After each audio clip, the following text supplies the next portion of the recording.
Okay, I have a question now for you, Ezra.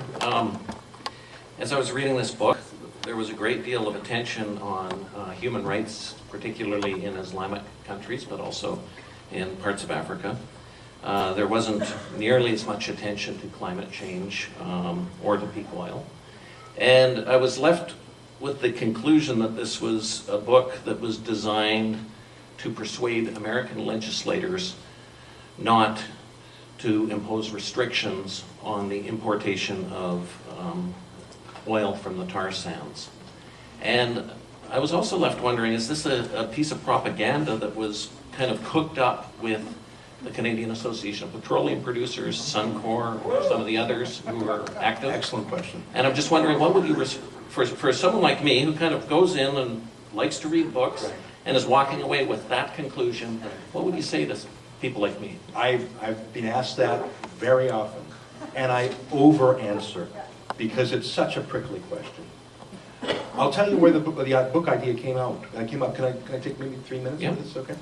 I wrote another book about freedom of speech and human rights, and I was in Ottawa at the Ottawa Writers' Festival talking about it, and they said, look, you're out here in Ottawa anyways. There's some guy downstairs wrote a book about Alberta and the oil sands. You're from Alberta, go and make it a panel. I said, I don't know anything about that. Just go and make it a panel. You're from Alberta, you know more than us. So I did, and the room was literally adorned. It was in that deconsecrated church, and all, which was appropriate, and all the walls were adorned with what I call oil sands porn. You know, those graphic shots of the pits of Mordor. And there was me, and this guy whose name I forgot, and these pictures, and the photographer was there. It wasn't Bertinsky, it was someone else. And there was 100 hostile people in the room. Oh my God, it was a preview for tonight. And I did my best, and I asked some sort of basic questions, like, you know, did you bicycle out to Fort McMurray to take those pictures? Did you hang glide for the area? Like I was just being lippy. But at the end, I looked at my notes and I said, you know what?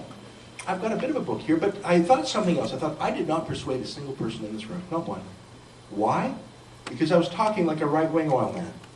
Instead of listening to what the crowd was saying, the crowd was not angry or malicious or mean. They were not professional activists who were paid to hate the oil sands. These were real people, do-gooders.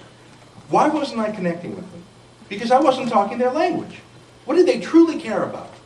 They truly cared about the environment and CO2. They truly cared about peace. They truly cared about fair wages for the working man. And they truly cared about human rights. And I thought to myself, you know, instead of bashing them over the head with my right-wing talk, why don't I talk to them on their terms? And instead of being I'm a skeptic on global warming. Instead of saying that, instead of saying, oh, I dispute your value, it's not true. What if I said, I'm banking on you being worried about global warming. Because if I can prove to you that oil sands oil is a lower carbon footprint than that of California, you must then agree with me that we should replace California oil with oil sands oil. That's where the book came from. I got paid $40,000 to write this book from a literary publisher in Toronto named McClellan Stewart. I paid 15% to my agent, and when I wrote this book, I did not make a single contact with any oil company or oil lobby. I didn't send a phone call or an email. You know what? They're useless. They don't know how to argue for themselves. When I published the book, they were surprised. Who's this Ezra? That troublemaker. On the other hand, you'll see in my book, I out some journalists on the other side for taking cash from Greenpeace. Now a question for Ben West. Critics of the environmental movement will say that environmental organizations will attack the oil sands because there's money in it for them. They'll say that U.S. foundations are quite eager to fund campaigns against the oil sands, whereas they won't be as eager to fund campaigns dealing with, say, other environmental problems, whether it's the pine beetle infestation or whether it's the children with asthma in metropolitan regions. What would you say to someone who might look at what you're doing and wonder, is the focus on the oil sands beneficial for the bottom line of the Wilderness Committee? Well, first of all, we don't get any money from big American think tanks or any of those, funders. I'm sure some groups do, but the Wilderness Committee doesn't. Maybe we should ask it. There probably is money there. At the end of the day, I can't speak for other environmental groups, but you do bring up something that kind of pissed me off in Ezra's book, so I'll use it as an excuse to talk about that. Ezra, to accuse environmentalists of being in this for the money? I mean, I'm living below the poverty line, man. That's just completely preposterous. You don't work for Greenpeace. You should get a raise and go join Greenpeace. Maybe I should. I don't criticize you in the book, No, man. he let you speak, Ezra. Let's let. That's all right. I did say an aggressive thing. It's all.